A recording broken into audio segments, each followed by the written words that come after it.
Hey, no like intro for this one. I just kind of want to talk to you guys about this because it is a problem that's been going on for a while now, and it's no surprise.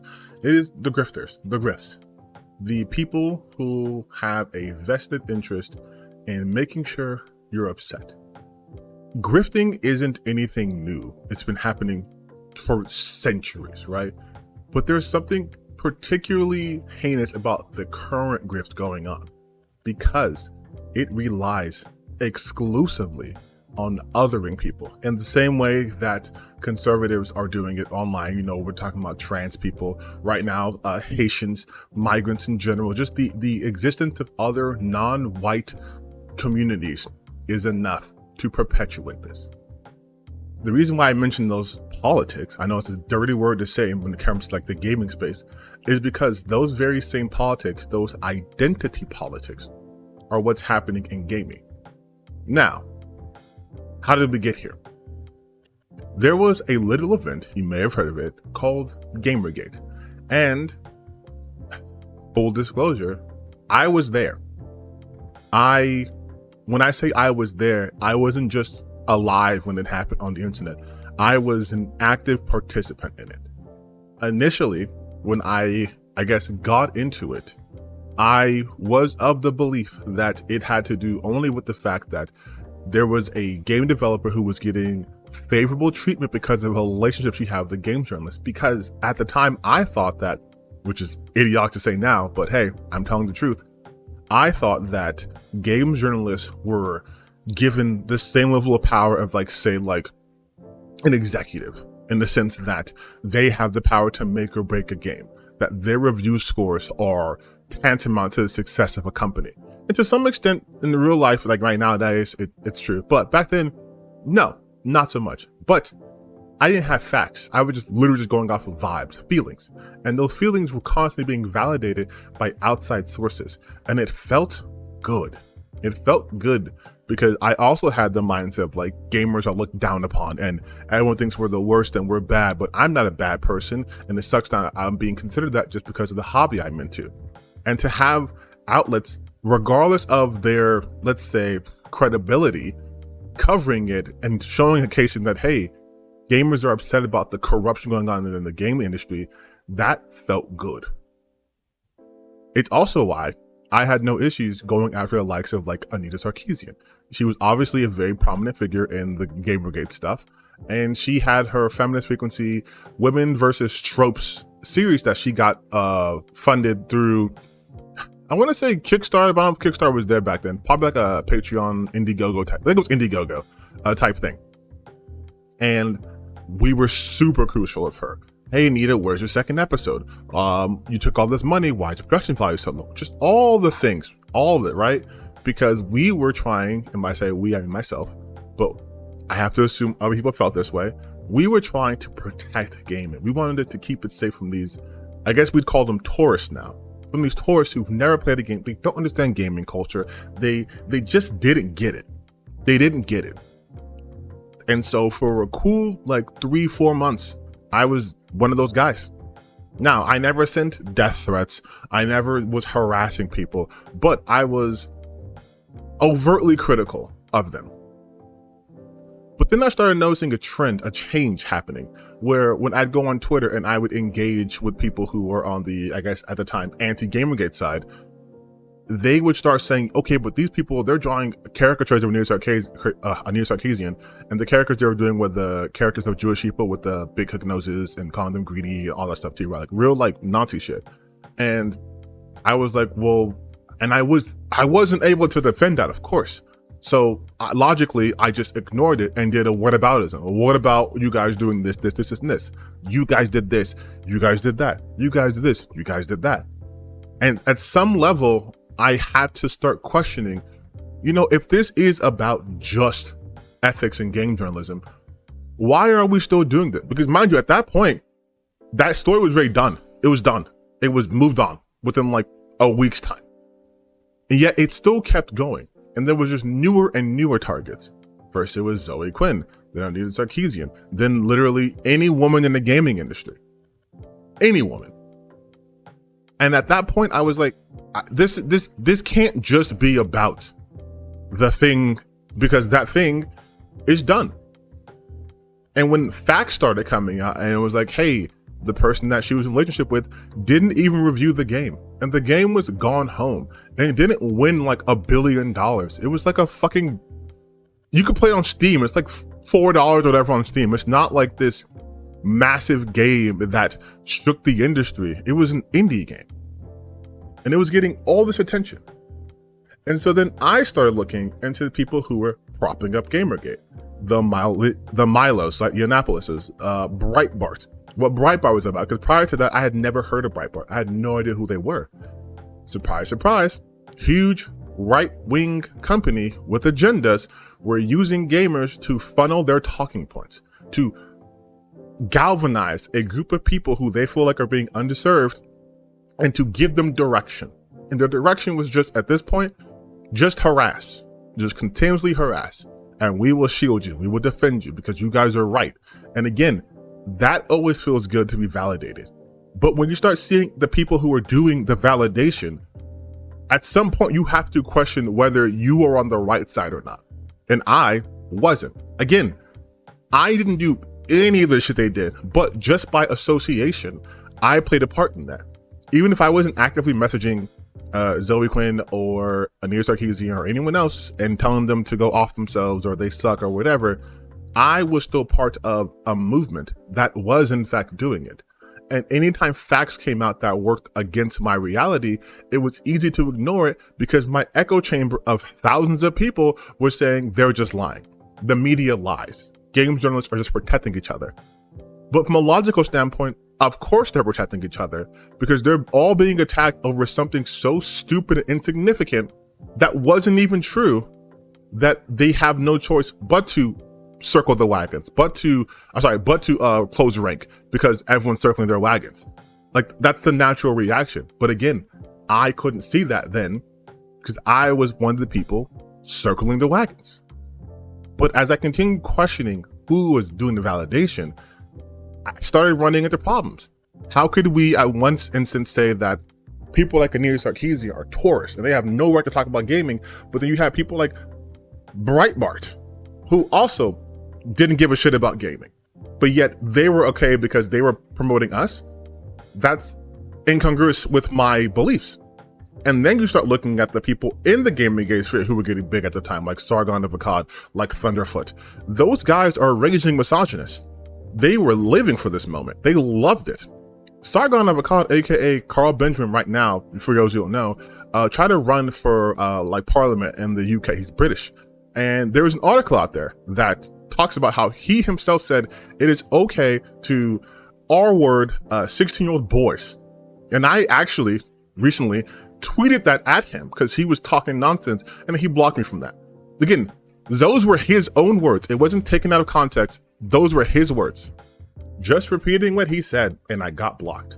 And if that doesn't give you some idea of what kind of people were running Gamergate, then let's keep going.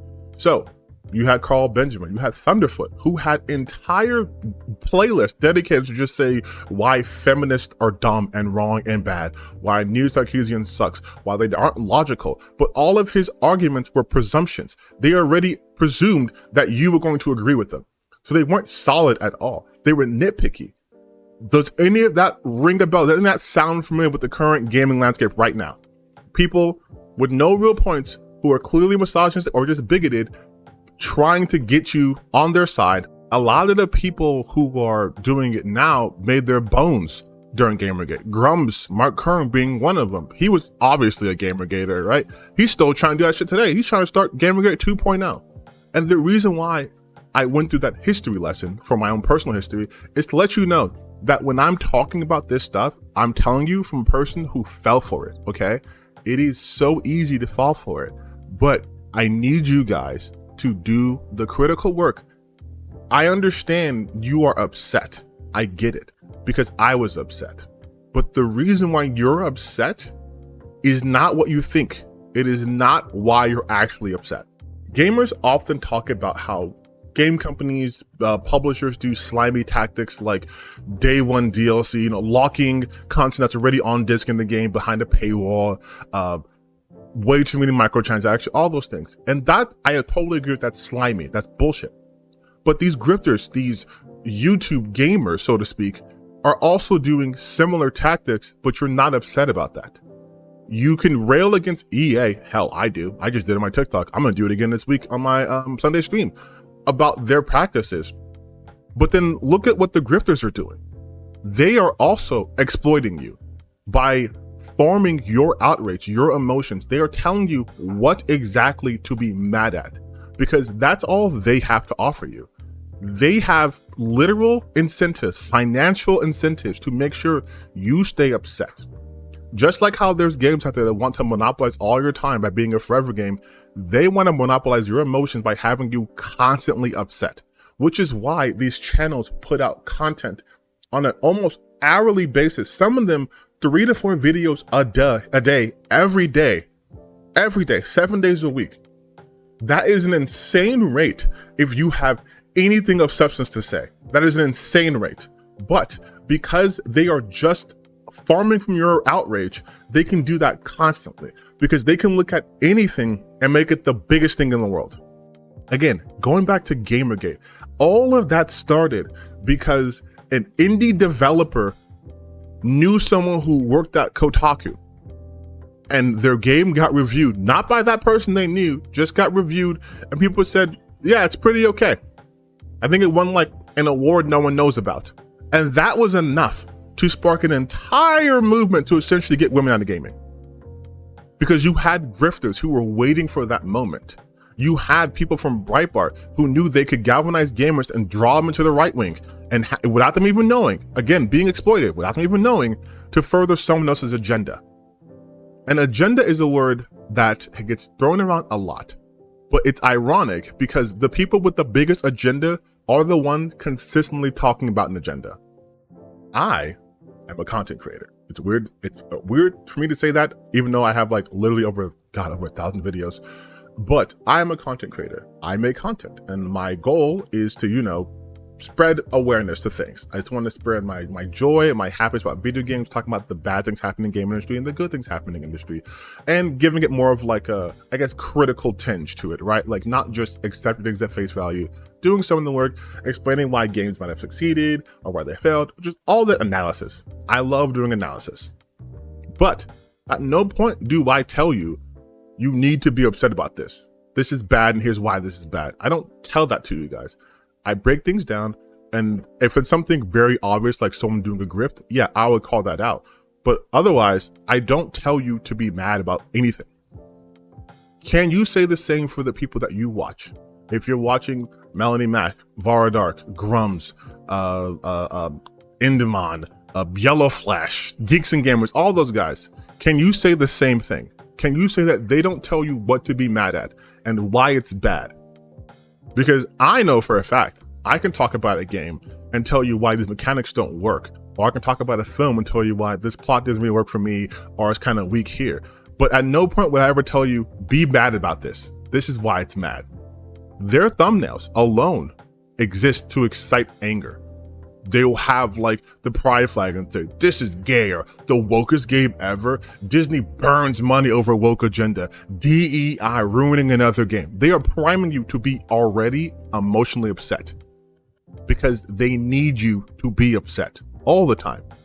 And if you want a perfect example of happening right now, let's go on Twitter. Now this person is called Mangalawyer. Weird name, but they're talking about Horizon developer could be making multiple live service games. Now, does he link to where the article is from? No. So what do they on our own? But you're hearing this firsthand. Guerrilla Games is focusing all their efforts on a new Horizon live service game, and none of the gaming journalists are talking about it. Chaos and panic are spreading in the office, and the game is driven by DEI. Does he have evidence of this? No. But he'll just make claims. Developers were hired during the pandemic, and team management is now unbalanced. One of the new leaders lacked industry experience, taking a totalitarian approach. Every regular developer on the team knows this will fail on a massive scale. So let's look at Horizon Hunter Gatherer. Okay, the article, June 14th. Guerrilla Games is likely working on multiple live service projects, including Horizon Multi Spin-Off and possibly ORPG. The studio has 16 plans for a future Horizon product. So already that's contradictory to him saying they're focusing all their efforts on a new Horizon live service game. And none of the Game Journalists are talking about it. Weird, because isn't this the Game Journalists talking about it on June 14th? But I just did more work than this person ever did. They make shit up. And they picked Horizon, of course. This is 4 hours ago, mind you, from an article from June 14th, because they have nothing to offer. So they are constantly trying to find things to rage you guys about, because that's what they need for interaction. Notice that they have a blue check mark. They hit it, but they get paid from this. Because most of, again, Horizon, if they're not talking about just a random game, let's be real, if a game doesn't have anime women scantily clad, this person's give a shit about it. Look at this. Dead Rising 2006 versus Dead Rising 2024 remastered. Gas station explosion. This is an absolute embarrassment for Capcom and modern gaming. This is just an explosion. And instead, just an embarrassment for modern gaming and Capcom. I want you to tell me, where's the embarrassment here? One gas station's exploding. The other gas station's exploding. This is shit no one cares about. But he has nothing to offer anyone. So he has to find things to be upset about. And he's constantly just looking for things to be upset about. That's it. Again, physics. Dead Rising versus Dead Rising Remaster. Capcom's remake feels soulless, missing key sound direction, physics like Windows, attack animations, and more. No one cares about this. The blood spatter is much less intense and doesn't stick to Frank like in the original. This is a modern safe slop for all audiences, which is basically what Capcom is right now. A zombie game, Dead Rising, is for all audiences. The rated M game, where if we're watching the same footage right now, you are bashing the shit out of people, blood spurting everywhere, running zombies over with a fucking lawnmower, grinding them. And this is safe slop. Dismemberment, safe slop. Even the evidence they provide is contrary to their statements, but they don't care, because all they want to do is make sure they can outrage farm on you guys so they can get those views, so they can get money. It is the same principle. I'll show you one more of his tweets. Oh look, remember Rocksteady was peak gaming, and his peak gaming is him staring at Harley Quinn's breast. That's it. That's it. And he actually likes the fact that she flirts even though Batman abuses her. Pitch the fuck out of her. He likes that. He thinks it's funny. He likes it.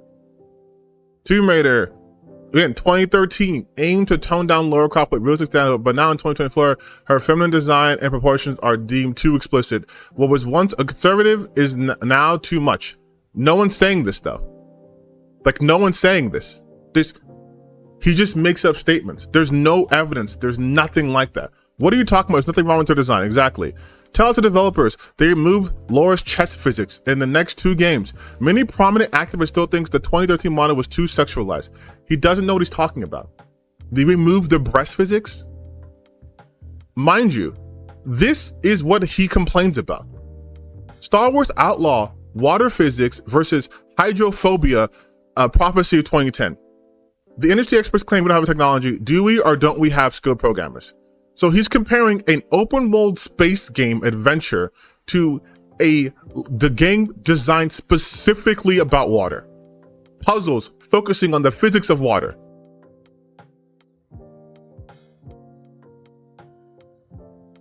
Everything to do with water.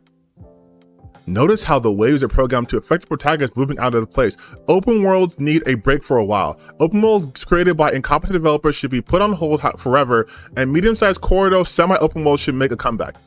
And this is why I got enough. I was like, my God, all you fucking do is find things to be mad at. No one would make water like this for an open world game, because no one who plays games cares. What a sad life you have, constantly needing to be mad about things, find things to be mad about just for people to notice you. And then these loser fans are like, oh yeah, Wave Racer had better. No, it doesn't. But again, to these people, it doesn't matter. And guys, this was just one person's account. And all they do is complain about literally anything to do with video games. If they don't find them hot enough, if they're not scantily clad enough, if they don't have titty physics, if they tone down the explosion, and it is the same logic, it is the same shit that they do with all those YouTubers, right? The ones I mentioned before, they need you to be upset. Jeremy himself giving the game away. Welcome to every video we make. We use one little thing and then we build the narrative out of it. Don't act like that's not what we do. I don't build a narrative. I You give are my an absolute opinion. fucking. You are hard. We do. You've made the same fucking video on the same topic at least 7 times a week, Ryan. And you're gonna act like we don't do that. I talk about, yeah, I talk about says one fucking thing and we make a whole video out of it. That's what we do. And I know there's probably gonna keep my comment section on this video going like, no, you're wrong, they're right, they're this and that. And I wanted to ask you this question then, and I've asked this before and no one's answered this for me.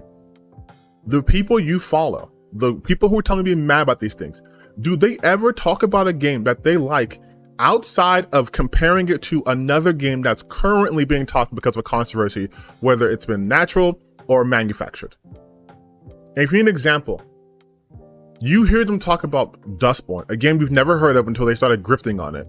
You hear them talk about Concord because Concord was a huge flop. Do you hear them talking about any other game? Do you hear them talking about games that aren't currently in the zeitgeist? Do you hear them talking about games that they enjoy, why they enjoy it? When they do talk about that, is it in comparison to the game that you know they actively hate? Do they have to constantly mention the game that they hate? Like, ask yourself these questions. Who has a more vested interest in making sure you are mad about the water physics in Star Wars Outlaws? Me or them? Who is telling you to look at a game's titty physics and judge whether the game's going to be good or not? Because the game that he loves, Lollipop Chainsaw Repop, is getting destroyed because it's not optimized at fucking all. But they won't talk about that. They will say that reviewers aren't reviewing it. They will say that people are just mad because it's too sexy, but they won't actually talk about the real criticisms games receive, because they are not capable, like I've mentioned in other videos, they are not capable of legitimate criticism. They have to inject the agenda that they hate so much, which is making sure that you're upset. And you're going to be upset about things that people on the right are upset about. You're going to be upset that characters or women aren't hot anymore, that men aren't masculine anymore. And by masculine, they mean a bunch of white guys. Because why is this considered political, but this isn't? Why is it okay for Marcus Phoenix to be white? Why is it okay for Titus to be white from Space Marines? Why is it okay for John to be white? Why from Halo? Why is it okay for Nathan Drake to be white? Why are all these guys allowed to be white and no one needs an explanation? But the minute the character is not white, you notice it. The minute the character isn't a heterosexual guy, you notice it and it bothers you. Why? It's a fantasy. It's not real. It's not real. So what does it matter if there's a black guy killing a dragon? What does it matter if there's a queer person fighting a troll? What does that matter? Why does that upset you so much? Can you answer that? Or do you need a YouTuber to tell you it's bad, and the reason why the game is bad is because these guys are in it? Not because of the mechanics of the game, not because maybe the game came out in an oversaturated market, or it had mechanics that are popular 10 years ago and it was being developed but no longer is the case, or it had bad writing, it had an unsatisfied ending, it was just poorly put together, it was rushed. None of those matter, because the character was black. That's why it's doing bad. Concord flopped because the characters were DEI, whatever that means. Not because of, again, the timing, the market it was trying to penetrate at the time, its spending, nothing like that. Nothing like that. It's just because DEI. When I tell you these people do not care about video games, I mean it. they don't want games to get better because they don't want the game industry to get better. They don't want it to learn from its mistakes and grow. They want it to be, this game didn't do well, so never have a minority as the lead again. That's what they want. Even though there are countless games with minorities, with LGBT themes that have done exceptionally well. I will keep mentioning Baldur's Gate because it kicked the most ass in 2023. That's an outlier, apparently. They will say that Concord failed because that's the market telling you no one wants games like that ever again. But then Apex Legends succeeds. Overwatch succeeded. Even though Call of Duty is not woke, they call it woke. Call of Duty succeeding. So they succeed while having those elements you call woke. But then the woke games that fail because they're woke. I had some in my comment section actually try to make that argument, saying that, oh, Alan Wake 2, Spider-Man, first Alan Wake 2 was a flop. It wasn't a flop. It literally made Remedy more financially stable. But like Spider-Man 2, well, people were going to play it regardless. They were going to just ignore it. I'm like, if they were going to play it regardless, then they knew that was going to be in the game, right? Because they played the first Spider-Man game, which is also woke. They also played Spider-Man Miles Morales, which by your definition is woke. It has a deaf girl in it and a black guy as a lead. And an Asian best friend. Like, it's woke. Just what it is, right? But suddenly, it doesn't matter. God of War Ragnarok was woke. God of War Ragnarok is highly popular. Crazy successful. But those games don't matter. Their ideology is so inconsistent because it's indefensible. It works purely off outrage. And I've been talking for such a long time because I want you guys to truly understand this. They do not care about video games at fucking all. Going back to what I was saying earlier, just like how the people from Breitbart, Sargon of Akkad, Thunderfoot, those guys didn't care about gaming. These guys, these grifters right now don't care about gaming. Much like the corporations you guys hate, they are also interested in solely lining their pockets. They have admitted as such. They've admitted that they take a small thing and they make it the biggest thing ever because that's what gets them their subs, that gets them their views, which gets them money. It's all about money for these people. I don't do this for money. I'm not even monetized. I have a small account. I could easily just start grifting, especially as a minority. I could just start grifting and probably get like 20,000 subs in a month. But that would be me selling out like they did. These people don't like video games. There is no one who goes on Twitter to talk about the fucking water physics of Star Wars Outlaw compared to a game from 2010 that no one heard of called Hydrophobia is a serious person. There's no way a person who was saying that a game was censored because they toned down the breast physics is a serious person. They are just after your time. And in this day and age, that is money. That's why if you look at those content channels, those grifters, again, the Vara Darks, the Melanie Max, the Geeks in Game, all those guys, they can put out 30 videos a week because it's the same formula. It's the same thumbnail all the time, eliciting emotion. They hate you. They hate this. They want you dead to make you primed to be upset. And then they present information in an obviously biased way, even though that same information contradicts their statements because they know you don't care. You just want to be angry because they have conditioned you to be that. You have been conditioned to be angry. That is why when you see people like me talking about this subject, your first response is to attack me. Even though I'm not attacking you, your first response is to attack me. I have a video that makes fun of DEI detected because for the group of people who are claimed to be tough and not babies, not snowflakes, the fact that you need an entire website to tell you what games to be mad at, what games you can and can't play is absurd. And then the reasoning why these games are woke. Same thing for the woke content detector, where they have a list of literally hundreds of games that are considered, some of them considered the best games made in the past decade. Some of all time, you can't play because it's woke. And then the games they have left over is like Bubble Buddies Adventure 6, because there's no wokeness in it. Like, that's hilarious to me because these are not serious people.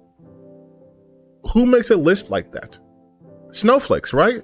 That's, you guys make it for people who need a safe space. That's a safe space right there. They're telling you if this game might challenge your sensibilities, therefore you can't handle it. So go to fucking Weenie Hut Jr. while the real gamers play. Like that's what you guys aren't understanding. You are doing the exact thing you're accusing everyone else of. You are being those people because you're being manipulated by people who have a vested interest for you to continuously yell at shadows. The allegory of the cave, right? They want you looking at the shadows and yelling at it. How dare the shadows move the way I don't want them to? Instead of addressing the real issues the game industry has, like its crunch, like its exploitative nature, like using AI to replace artists and not credit them for their work, like all those things. The massive studios shut down, even though they're making record profits, all those things. So they're focusing on that. They only mention that when it's a game they don't like. Suddenly, Final Fantasy 17 is gonna tank Square's stocks, or Star Wars Outlaws tanking the stocks of Ubisoft, even though Ubisoft stocks were just overvalued. Like, there's real issues happening, which is like I wanted to talk about. But it's hard to talk about that when a large contingent of the online community is more focused on if this character's ass is thick enough than, hey, are the people making this game actually getting paid to make this game? Like, I feel like that's a bigger concern, personally. But to wrap up this very long video, just question. And not just question what the grifters you guys listen to tell you to, question their motives. What information, what news, what are they bringing to you that's important? Does it actually truly matter that in Dragon Age Inquisition, you can romance anyone? And why does that matter? Because let's play that logic out, okay? If you can romance anyone, if everyone's pansexual, then you, as a role player, could just make sure, hey, well, you know, I'm a straight guy, so I'm gonna play as a dude, and he's gonna romance only the women.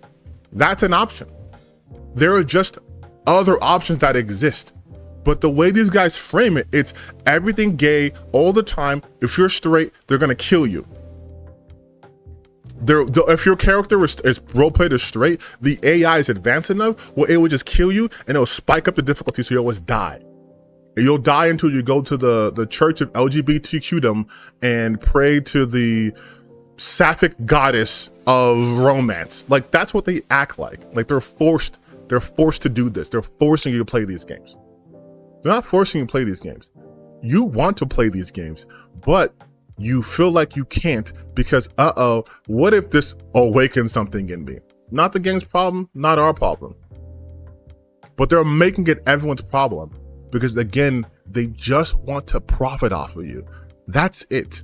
They don't give a flying fuck about the game industry. They don't care about the quality of games. They don't, because their standards of game quality is, are the titties big, yes or no? That's it. You had them gooning over Stellar Blade for months because they're saying this is a return to form. Meanwhile, you could be butt-ass naked in Baldur's Gate. Fully. Everyone just butt naked, genitals showing. But no, you see, the West has fallen. In Japan, wait, Capcom's woke now. Never mind. Oh no, wait, that girl's still hot. Okay, it's like, you see what I mean? Like, their convictions lie solely on if they can jerk off to a character. Nothing. They never, ever, ever talk about gameplay. They never talk about the presentation. They never talk about anything else. Watch to make a caveat. They'll talk about it if the game is bad to them. Then these are the reasons. Oh, Final Fantasy 14, The Realm Reborn, or whatever one right now, is bad because there's a trans voice actor? What? Like, when you say their complaints out loud, it's insane. Imagine going to a store, imagine going to a Pizza Hut and someone complaining that, how come this pizza has pepperoni, but the pizza back there being made has pepperoni and olives? That's gross and wrong and disgusting. No one should have olives on their pizza. Motherfucker, eat your own pizza. There's options for everyone, but you're mad that there's other options that you wouldn't like? So now Pizza Hut must conform and get rid of all of the toppings besides just pepperoni and cheese? Like, do you see how insane that sounds when you apply that logic to anything else? Video games are an art form. Video games itself is a medium. To say that an entire medium must conform to one singularity, one singular design philosophy, is insane. It is just the definition of insanity. because you do not have to play those games. You can just play the big titty simulators. You can play what's it called, like Oni Botcher or whatever. You can play like what is it, Action Time In on Steam. Those games exist. You can play them, but you don't want to play them because they fucking suck, and you know that. You know that those games suck because they are made to appeal to the basest instinct of gooners. Those aren't good games. And they know that, but they want to pretend that every game has to be like that. Because the grift.